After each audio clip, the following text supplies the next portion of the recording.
predator control is essential to keeping a natural eco-balance. Coincidentally, Blumhouse is also essential to keeping a natural eco-balance.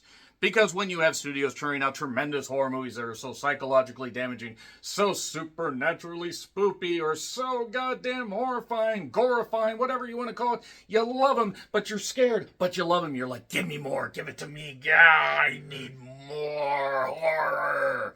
You have to have Blumhouse over here, despite any hits that they might add over here, like Get Out, and The Black Phone, and a couple others.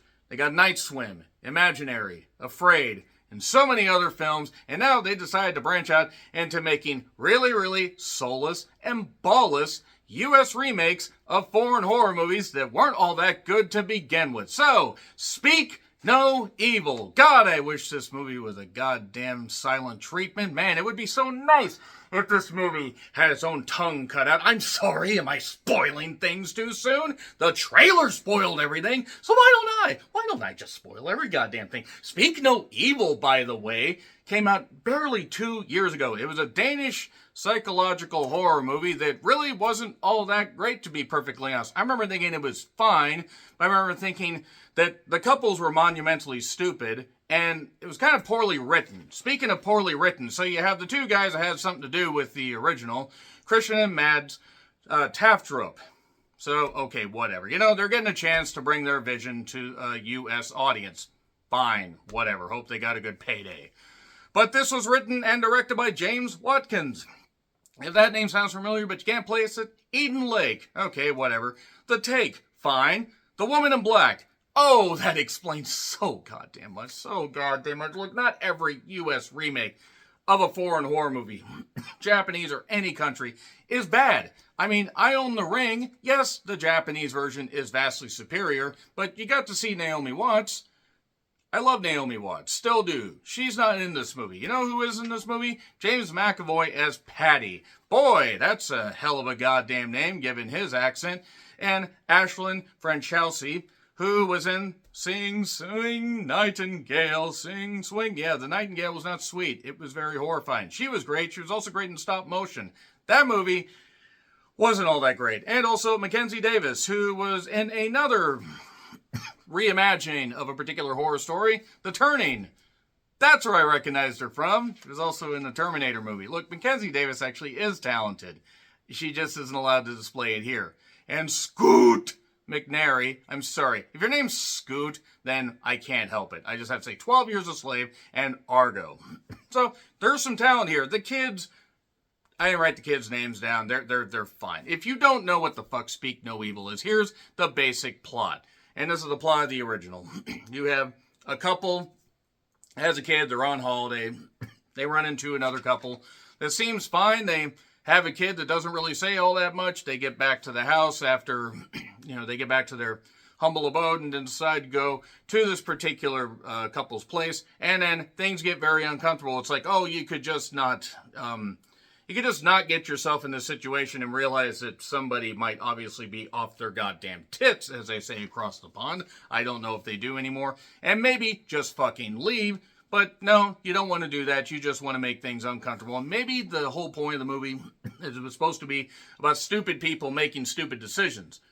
The problem is they didn't really care about any of the characters to begin with. To be fair, that movie does have a bit of a downer ending. Sorry, bit of a spoiler right there, but it's not exactly a happy movie. That isn't what bothered me. I just found the good couple to be monumentally stupid and make monumentally stupid decisions, and the bad couple to not necessarily be all that interesting.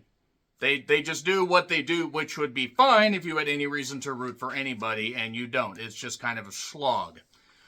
So yeah, Speak No Evil, this trailer played on repeat in my nightmares, because with all the movies that I've seen in theaters over the last few months, when I saw that they were going to do a U.S. remake of Speak No Evil, I'm like, you know what? Okay, James McAvoy, all right, Ashlyn Franchalsi, who is tremendous and she's a great actress, beautiful, great actress though. I wasn't really necessarily excited for this because I'd seen the trailer so much, I've been drilled into my goddamn head. I'm like, all right, I'm going to give it a chance. And within the first 15 minutes, I said, oh, this is fucking dire, and it didn't get any better. It's like they sanded off every edge, every bit of, like terror or little like grating at you horror that the first film didn't really have, but some people said they it had, so fine, it is what it is. Also, the critics were pretty praising of the original. Fine, there were some detractors. The original, or the critical score on Rotten Tomatoes, and I'm convinced, by the way, now that somebody must have just paid all these critics off. There's no way that enough critics could be this fucking stupid to look at this film and say, yeah, this is good. James McAvoy is a lone standout because all the other actors aren't given much to do. And if you've seen the first one and you thought the couples in there were stupid to begin with, if you thought they were dumb, oh no, they ain't got nothing on these fucking idiots. And the storyline elements and all the stuff they tried putting in, the twists and turns, are thrown out the window with the trailer. They reveal everything in the trailer. So if you never saw the original and you've seen the trailer for this, congratulations, you basically seen the fucking movie. And the problem is, it doesn't even offer anything new. It doesn't even offer anything that you could be, oh yeah, let's root for that, let's do this. It also it has an even stupider third act than the original, and I will talk about that in the spoilers, but from the opening moments, I'm sorry, but the one that played the daughter, look, I'm sure that kid will have a bright future. She was fucking irritating. It's not even irritating like, oh, okay, she's a kid. No, she was just really irritating where it's like, don't listen to the kid. Go out and do something else. Just take it. Just leave. Just leave. All you gotta do is goddamn leave. Or you could continue to listen to your stupid little snot-nosed kid that you quite frankly should have put in goddamn therapy or maybe in some kind of military school. Because I know she's 12, but come on. There are certain things that not even 7 or 8-year-olds would do in this. Good grief. And also, they pretty much just tipped their hand early that there's obviously something really fucked up about all this. Which would be fine if you had a reason to root for the goddamn U.S. couple, and you don't. And they feature Cotton Eye Joe with a dance scene. They do all this stuff. They make it where it's clearly James McAvoy's off his goddamn tits. There's a steep, a history of, issues with this good couple. And obviously, they know that something bad's going on, but they just can't leave. We just don't want to offend them. We just don't want to do this. You stupid motherfucker. I'm amazed you got out of bed without freaking shattering your ankles. You fucking idiots. And I was originally pretty harsh towards the original, but I went pretty short on that review because there wasn't a lot to talk about. But this is just really bad. James McAvoy sinks his teeth into the goddamn role. Ashlyn is tremendous. As an actress, she just isn't allowed to do anything here except basically look hot and just have occasional flashes of, oh yeah, she actually can act, but we're just going to stamp that out. Also, the horror elements, I'm sorry, it's not horrifying, it's goofy. If you take it as a comedy, it's still not great, because you're just like, okay, you're just shitting all over horror, and it's not a dark comedy, because it's not funny. There's maybe 2 points where it's I sort of chuckled a little bit, because I'm like, smile though your heart is breaking. The critics, though, praising this goddamn movie. That would be utilizing a line that Bret Hart said or whatever. In terms of money, I guess the Mountie would be the greatest intercontinental champion of all time. To use a movie version, I guess Tyler Perry should be on the Mount Rushmore of greatest directors, despite the fact Tyler Perry needs to be, he needs to be abandoned by his family and friends, as far as I'm goddamn concerned. He needs to be abolished from goddamn Hollywood and basically sent to a goddamn island until he learns what he has done and learns from what he has done. But that being said, Speak No Evil tips its hand, and none of this is horrifying. You don't feel any tension. There's no comedy. There's nothing to this. It's sanded off, soulless, ballless. It's ridiculous. It is ridiculous. And this is a few minutes longer than the original, which was already stretching the credibility of any potential short story possibilities of that first one. It's just, God, motherfucking damn it. This is the kind of shit that's actually, that might succeed, and then more soulless foreign film remakes, with a U.S. spin will be done. I'm going to get into fucking spoilers because I'm so goddamn tired of these goddamn bad remakes. And even though I had no expectations, it didn't even meet those. 3, 2, 1, spoilers. So, we're in the beginning. Instantly, we have, I'm just going to say Scoot and Mackenzie. It's actually I'm just going to go with that because it's just funnier for a guy named Scoot. This movie scooted all over horror as far as I'm concerned, like a goddamn cat with a goddamn, itchy ass, or a dog, that can't quite shit out, and expel its glands. Still would smell less shitty than this. So, they got their girl, Agnes. Kid, the 12-year-old girl, they're on holiday. And they're just vacation. They're talking to this Danish couple. Oh, let's make fun of Danish people because that's what the first one did. Yeah. First one also had competency behind the camera. James Watkins, I'm going to assume he was just paid a bunch of money by Blumhouse, because I can't imagine, even as bad as The Woman in Black was, there's no way that he thought, yeah, perfect, this is a great finished product. Jason Blum is the bane of my fucking existence. Fuck you, Jason Blum, for ever being born. So nevertheless, their daughter's attached to their little rabbit Hoppy. You're 12 years old attached to a little stuffed animal. You stupid little shit. Yes, I love stuffed animals when I was a kid, and there's stuff that I held on to in storage because it gave me a nostalgia feel. But you know what? Eventually you grow out of that stuff. I need Hoppy. How about you hop your ass off this goddamn railing? Bit harsh, but god damn it, that kid was a whiny little twat. And Mackenzie Davis, by the way, is no goddamn different. Because she gave up a lot of her life. She reveals a little bit later on, talking to her goddamn husband, Scoot, that, we've had these issues and everything, but you never listen to me, you never this, and that's why this particular thing happened. There was a cheating thing that was brought up later, but I'm getting ahead of myself. They run into Patty and Sarah. I'm just going to say, James and Ash, because it's just easier. And basically, they have a kid, Ant, who has a condition where he can't speak because he had his tongue fucking cut out. That's what it was. And the reason he had his tongue cut out is because they kidnapped him from the previous family. That's basically what it is right there, in case you just didn't figure it out. And in case you avoided this goddamn trailer. But even if you saw the teaser, you knew what the fuck it was. And that's the thing. I understand revealing some things in the trailer, but this revealed so goddamn much where I was like, wow, okay, there is no reason for anybody to watch this. But I did because I wanted to see if it was really bad or if the critics are right. And the critics are wrong. Dead wrong. How dare they call themselves critics if they think that this is anything good? And I know everybody's got different opinions, and that's fine. Everybody can love whatever the hell they want. And yeah, I'm kind of tearing into this goddamn thing because it's what it represents. Technically, it's well made. But the thing is they're, like James and Ash, they have this house out in the countryside and everything.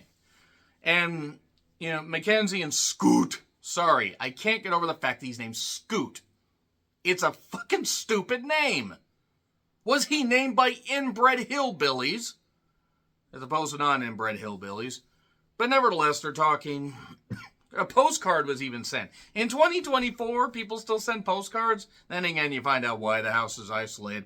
So they're talking everything's all good, and let's go stay over there. What could it hurt? Even though it seemed like Mackenzie didn't want to do it. Yeah, sure, honey, let's go do this. So they do. It's instantly obvious that things are all fucked up. It's instantly obvious that something's going on at this house, and what's going on at this house is they have done this before.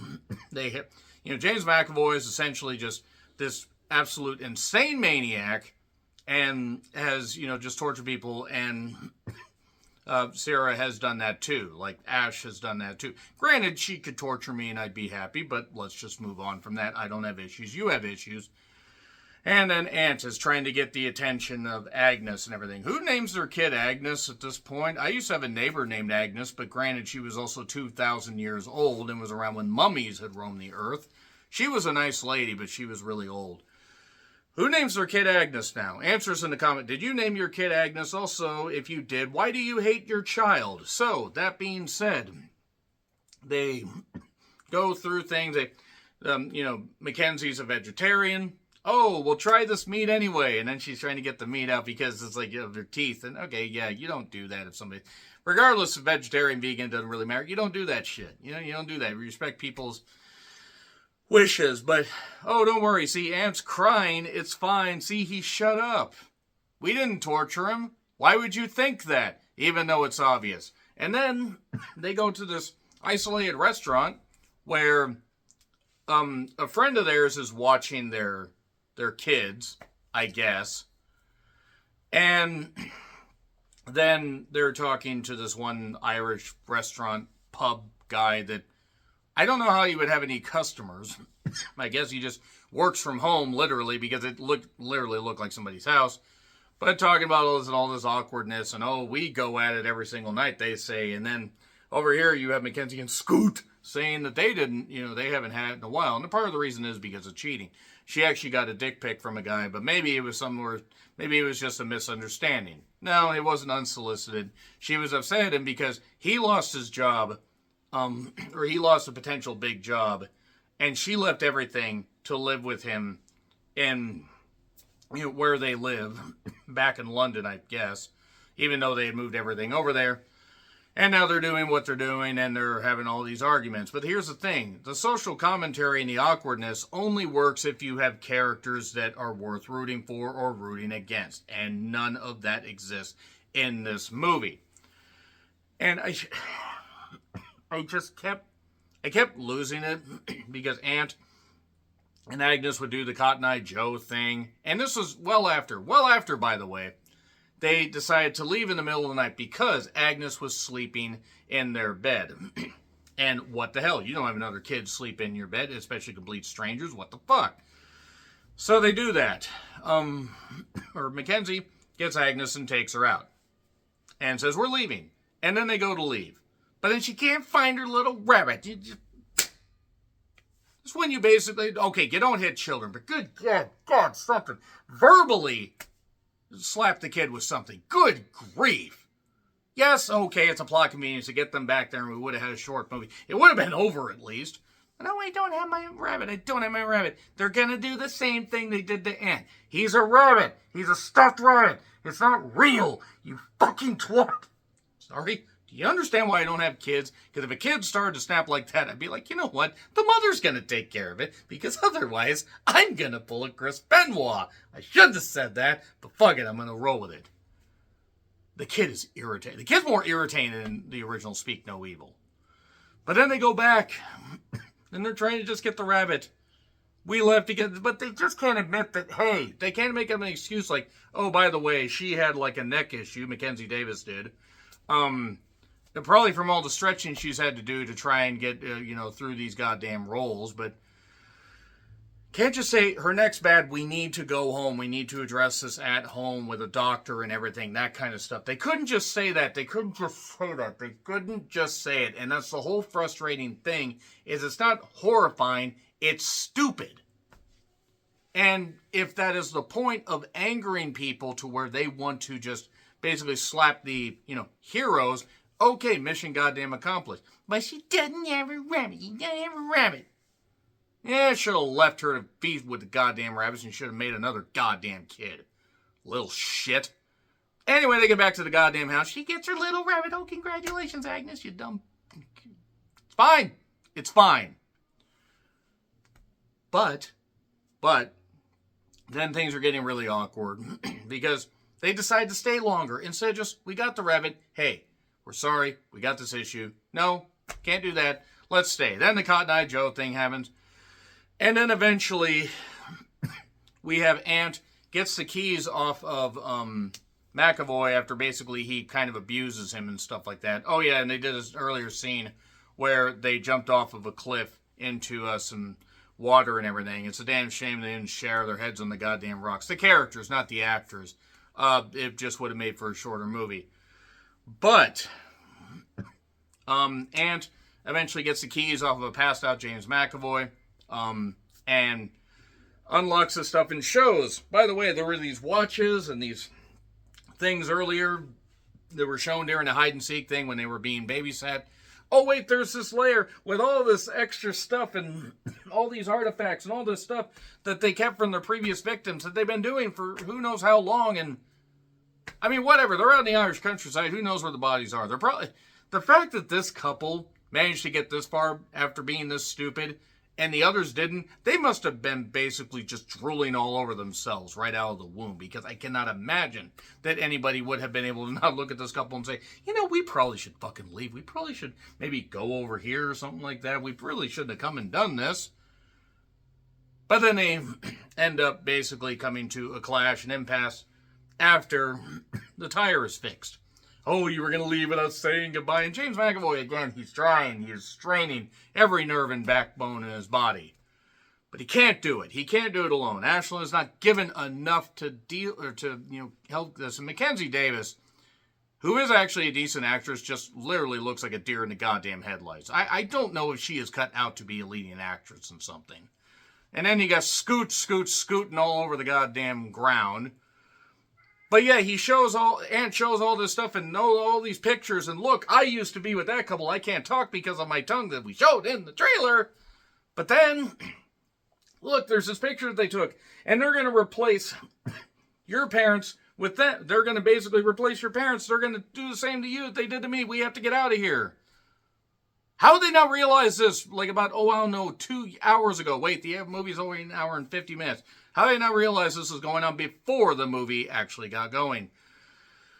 So the idea is okay, everything's fine. We're going to leave, but they can't bring Ant with them. They were going to, and she's like, we can't leave Ant. Actually, you technically can.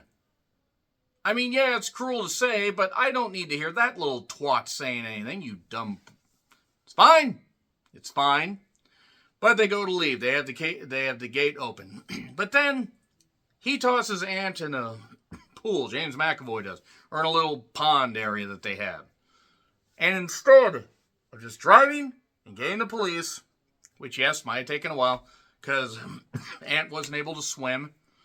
He was, not a boy ant. Ha ha. It's better than any joke in this goddamn movie. He being, Scoot, decides to scoot his ass out of the goddamn deal and get in the lake. But then the family's captured. So now this idea is their whole plan is to have them transfer all their money from a smartphone. They suddenly have a signal, by the way. The Wi-Fi was out earlier. But now they're going to get all that stuff transferred out. And they're going to get their money. And why? Oh, why are you doing that? Because you let us. Remember when The Strangers, Chapter 1 did this? This is, by the way, better than Strangers Chapter 1, which is not saying much. This is just a soulless remake. But what does James McAvoy do? He goes on this whole thing and that Ashlyn is his wife. But then it's revealed, and it could just be a whole big deal, or it could just be a red herring, or it could just be something she's making up. Basically, Mackenzie Davis gets free and ends up slicing James McAvoy with a box cutter. Good job with that. Again, everybody else must have just been fucking idiots, because by this point, everybody should have been dead. Everybody. Goddamn gaffers, the crew, everybody should have been, because everybody involved in this goddamn project apparently was pond scum sucking idiots. But they managed to free everybody.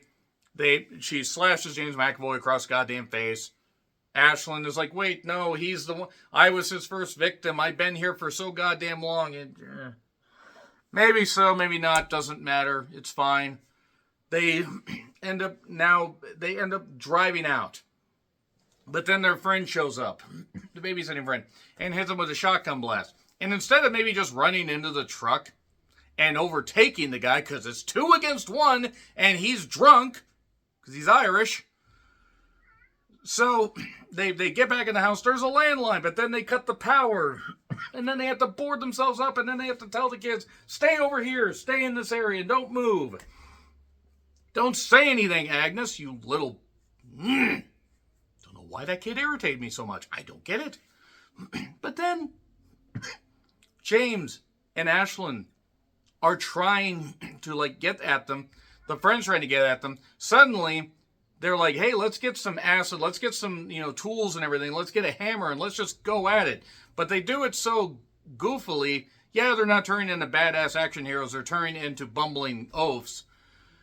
But at the same time, it's not like this other couple, this evil couple, is an elite fighting force. So it's just a battle of the stupider and the stupider. So, basically, the friend tries to get at Scoot But Mackenzie Davis hits him in the head with a hammer. Stop, hammer time.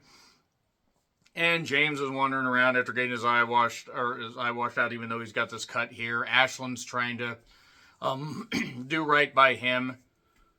Mackenzie and Scoot are able to keep evading and everything, even after the hammer time stuff. And then we get a part where they're on the roof. And I mean, I'm just skipping over quite a bit of it because it's just, this third act is so fucking goofy. They have this one point just before the friend gets killed with the hammer where a Molotov cocktail gets thrown. And it was like his own brew. It was James McAvoy's own brew. And they managed to blow up his car when they were trying to hit this hut that had this straw roof right there. I guess the big bad wolf is going to come and blow it down later. I would have actually welcomed the big bad wolf just showing up for no reason. At least it would have been something.